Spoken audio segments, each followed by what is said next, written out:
បាទសូមគោរពនឹងជម្រាបសួរប្រិយមិត្តស្វាគមន៍មកកាន់វីដេអូថ្មីរបស់ខ្ញុំថ្ងៃនេះខ្ញុំនឹងលើកយកសំណួររបស់ប្រិយមិត្តដែលគាត់បានតែងតែសួរហើយគាត់តែងតែដឹងអំពីរឿងរ៉ាវដែលកើតឡើងក្នុងសង្គមរបស់យើងសំណួររបស់គាត់សួរថាតើប្រសិនបើដីឬក៏ប្រពន្ធលួចផិតក្បត់ជាមួយស្ត្រីឬក៏បុរសខាងក្រៅតើតាមច្បាប់អាចមានទោសដែរទេពាក់ព័ន្ធនឹងប្តីឬប្រពន្ធដែលលួចផិតនឹងមួយវិញទៀតចំពោះជនទី3ដែលគាត់បានប្រព្រឹត្តទង្វើផិតជាមួយប្តីឬប្រពន្ធរបស់យើងហ្នឹងតើច្បាប់អាចដាក់ទោសទណ្ឌគាត់បានដែរអត់ប្រសិនបើបងប្អូនចង់ជ្រាបច្បាស់អំពីចំណេះដឹងពាក់ព័ន្ធទៅនឹងរឿងអំពើផិតក្បត់នេះសូមបងប្អូនជួយចុច Subscribe នៅ Channel របស់ខ្ញុំមួយហើយប្រសិនបើគិតថាវីដេអូនេះល្អសូមជួយចុច Share ហើយនិង Like ផងដែរនៅក្នុងសង្គមបច្ចុប្បន្ននេះបងប្អូនតែងតែសង្កេតឃើញនៅលើបណ្ដាញសង្គមមានរឿងរ៉ាវគ្រួសារមួយចំនួនតែងតែមានប្រព្រឹត្តទង្វើផិតក្បត់នៅក្នុងគ្រួសារហើយរហូតដល់ឈានការបែកបាក់លែងលះគ្នាជាដើមអញ្ចឹងបងប្អូនមួយចំនួនពិតជាឆ្ងល់ថាតើប្រសិនបើប្តីឬក៏ប្រពន្ធរបស់យើងហ្នឹងលួចទៅមានស្នេហាជាមួយអ្នកដទៃនៅក្នុងចំណងអាពាហ៍ពិពាហ៍ហ្នឹងតើអាចមានទោសទណ្ឌដែរអត់អញ្ចឹងនៅក្នុងវីដេអូនេះខ្ញុំចង់បញ្ជាក់ថាខ្ញុំនឹងសង្ខេបអំពីច្បាប់ស្តីអំពីឯកពន្ធភាពរបស់ប្រទេសកម្ពុជាយើងអញ្ចឹងច្បាប់ឯកពន្ធភាពនេះមែនទែនគឺអនុវត្តឲ្យប្រើប្រាស់តាំងពីឆ្នាំ2006ហើយនៅក្នុងនៃច្បាប់នេះខ្ញុំសង្ខេប3ចំណុចទី1ពាក់ព័ន្ធទៅនឹងគោលបំណងទី2គឺគេកំណត់អំពីបទល្មើសទី3គេកំណត់អំពីការដាក់ទោសទណ្ឌនៅក្នុងវីដេអូនេះខ្ញុំបកស្រាយមិនមែនក្នុងនាមជាចៅក្រមឬក៏ជាមេធាវីទេគ្រាន់តែចែករំលែកនៅចំណេះដឹងច្បាប់មួយចំនួនដោយសារតែខ្ញុំបានរៀននៅផ្នែកច្បាប់ហើយក៏បានហៅថាសិក្សាស្រាវជ្រាវអំពីច្បាប់ខ្លះដើម្បីចែករំលែកជូនបងប្អូនអញ្ចឹងនៅក្នុងច្បាប់ឯកពន្ធភាពនេះគោលបំណងគឺគេចង់បានគ្រួសារមួយដែលកើតចេញអំពីប្តីមួយប្រពន្ធមួយហើយការរៀបការព្រមព្រៀងគ្នាដោយឯកភាពគ្នារស់នៅប្រកបដោយសុភមង្គលហើយនឹងការផ្ដល់តម្លៃនឹងការគោរពគ្នាទៅវិញទៅមកច្បាប់ឯកពន្ធភាពនេះទៀតសោតគឺទទួលស្គាល់តែបុគ្គលមានភេទផ្ទុយគ្នាទេបងប្អូនបាទចំពោះភេទ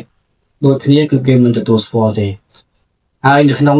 ច្បាប់ឯកពន្ធភាពនេះគឺវាស្របទៅនឹងរដ្ឋធម្មនុញ្ញក៏ដូចជាច្បាប់អាពាហ៍ពិពាហ៍ដែលមានចែងជាធរណីផងដែរនេះគឺជាគោលបំណងរបស់ច្បាប់អញ្ចឹងតកតងទៅនឹងរឿងខ្ញុំចូលទៅដល់អំពីបទល្មើសហ្នឹងនៅក្នុងច្បាប់គេមាន3ចំណុចដែរទី1សួរថាតើច្បាប់ឯកពន្ធភាពហ្នឹងគេចង់សំដៅទៅលើប្តីមួយប្រពន្ធមួយចុះបើករណីស្រាប់តែប្តីហ្នឹងរៀបការជាមួយប្រពន្ធនឹងហើយប៉ុន្តែអត់តន់ដាច់ចំណងអាពាហ៍ពិពាហ៍ទេហើយគាត់លួចទៅរៀបការជាមួយប្រពន្ធក្រោយមកទៀតហើយលួចចុះសម្បត្តិអាពាហ៍ពិពាហ៍មកទៀតតើក្នុងចំណុចនេះគាត់មានទោសអ្វីបើយកទៅតាមច្បាប់ឯកពន្ធភាពអញ្ចឹងកន្លែងនេះពាក់ព័ន្ធទៅនឹងមាត្រាច្បាប់ខ្ញុំចង់និយាយថាប្រសិនបើយើងចង់ទៅរៀបការជាមួយអ្នកដទៃលុះត្រាតែចំណងអាពាហ៍ពិពាហ៍យើងត្រូវបានផ្ដាច់ហើយត្រូវបានផ្ដាច់នោះគឺផ្ដាច់ដោយការសម្រេចពីតុលាការអញ្ចឹងប្រសិនបើបុរសនឹងឯង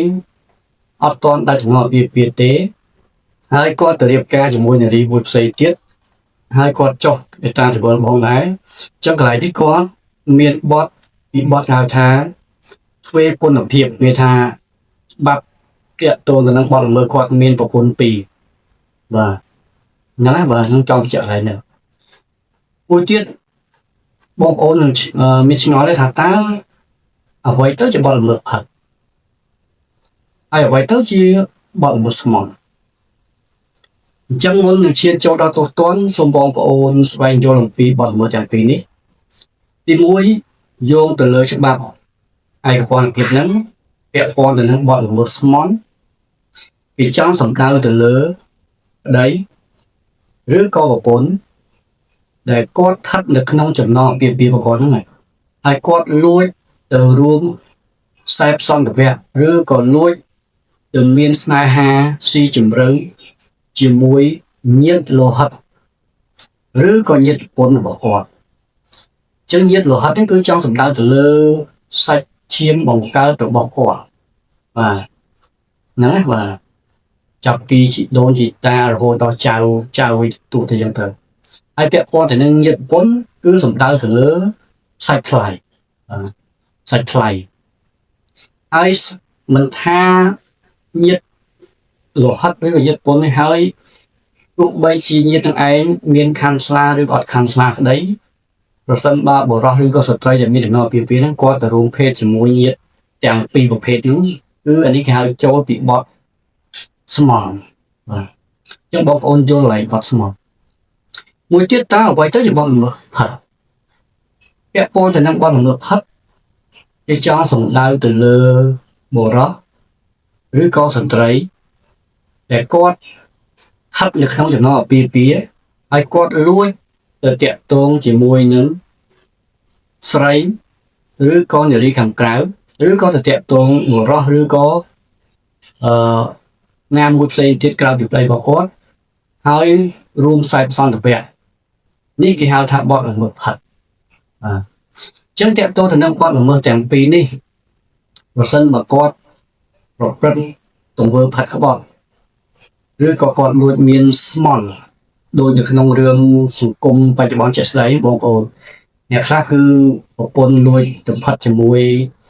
បុរសនោះបុរសនេះឬក៏ប្តីលួចទៅមានស្រីខាងក្រៅផិតជាមួយអ្នកនេះផិតជាមួយអ្នកនោះហើយរហូតដល់មានអ្នកខ្លះអីគេបាទបងថ្លៃយកប្អូនថ្លៃឬក៏ម៉ែក្មេកយកកូនប្រសាឬក៏កូនបង្កើតជាមួយនឹងបងប្អូនថ្លៃអីផ្សេងអញ្ចឹងចំពោះបទល្មើសស្មន់ហើយបទល្មើសផិតនេះយោងទៅលើច្បាប់ពាក់ព័ន្ធទៅនឹងទោសទណ្ឌគឺមានទោសអាចជាប់ពន្ធនាគារហើយនឹងមានទោសពិន័យជាប្រាក់ប៉ុន្តែពាក់ព័ន្ធទៅនឹងតើមានទោសតែអត់ប្រសិនបើប្តីឬប្រពន្ធនឹងបានផិតអញ្ចឹងមានទោសគឺអាស្រ័យទៅលើភាគីប្តីឬក៏ភាគីប្រពន្ធហ្នឹងគឺប្តឹងទៅតុលាការហ្នឹងបានមានបទល្មើសប៉ុន្តែប្រសិនបើស្ត្រីឬក៏បុរសហ្នឹងដឹងថាប្រពន្ធខ្លួនឯងផិតប៉ុន្តែអត់បានប្តឹងទៅតុលាការទេអញ្ចឹងពួកគាត់ក៏មិនមានទោសដែរបាទខ្ញុំចង់បញ្ជាក់ឡើងហ្នឹងបាទអញ្ចឹងខ្ញុំសូមមើលមាត្រាច្បាប់នេះបន្តិចពាក់ព័ន្ធទៅនឹងទោសទណ្ឌដើម្បីឲ្យបងប្អូនចង់បញ្ជាក់ជាច្បាស់អញ្ចឹងខ្ញុំសូមបញ្ជាក់ថាពាក់ព័ន្ធទៅនឹងទោសទណ្ឌប្រសិនបើបុរសឬក៏ស្ត្រីហ្នឹងគាត់លួចទៅរៀបការហៅថាប្រពន្ធថ្មីតែប្រពន្ធទី1គាត់នេះគឺអត់តន់ដែរស្រីហ្នឹងគេហៅថាពេលពន្ធភាពឬហៅថាមានប្រពន្ធពីរឬក៏ប្តីពីរនៅក្នុងចំណងពេលពីរគាត់ហ្នឹងអញ្ចឹងច្បាប់គេកំណត់ថាគាត់អាចមានទោសពី6ខែដល់1ឆ្នាំហើយអាចពិន័យជាប្រាក់ពី20លានរៀលដល់1លានរៀលសំទោសពី20ម៉ឺនរៀលដល់1លានរៀលមួយទៀតពាក់ព័ន្ធទៅនឹងបទល្មើសស្មន់ឬក៏បទល្មើសផិតពាក់ព័ន្ធនឹងបទល្មើសស្មន់បទល្មើសផិតនេះគឺគាត់អាចមានទោសទណ្ឌពី1ខែដល់1ឆ្នាំហើយអាចពិន័យជាប្រាក់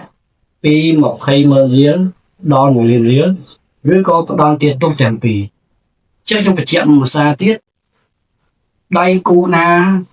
ក៏ដោយប្រព្រឹត្តទង្វើផិតស្មន់ឬក៏ធ្វើពន្ធភាពទៅមានប្រពន្ធពីរឬក៏ប្តីពីរដែលខ្លួនឯងមានចំណងអាពាហ៍ពិពាហ៍ហ្នឹងគាត់អាចមានទោសលុះត្រាតែភាគីណាម្ខាងទៀតគឺដឹកទៅតុលាការអញ្ចឹងអ្នកដែលមានសិទ្ធិសម្រេចថាមានទោសឬក៏គ្មានទោសគឺមានតែអំណាចតុលាការទេមានតែចៅក្រមដែលអ្នកជំនុំជម្រះទេដែលគាត់អាចចេញនៅសេចក្តីសម្រេចចិត្តបានអញ្ចឹងសំដួរសួរថាតើប្រសិនបើបុរសឬក៏ស្ត្រី ដែលជាជនទី3នោះដែលបានហៅថាលួចមានស្នេហាជាមួយប្តីឬប្រពន្ធរបស់ខ្លួននោះតើគេអាចមានទោសទណ្ឌអត់ចម្លើយយ៉ាងខ្លីអត់ទេពីព្រោះច្បាប់ឯកភណ្ឌភាពនេះគេមិនបានចែងដាក់ទោសទណ្ឌទៅលើ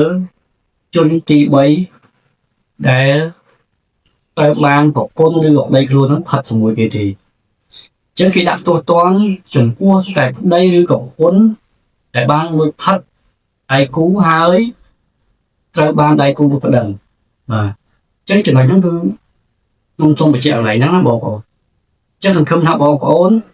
នឹងយល់ជាច្បាស់អំពីច្បាប់ឯកភណ្ឌភាព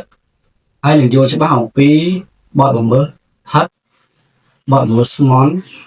បទល្មើសទ្វេពន្ធភាព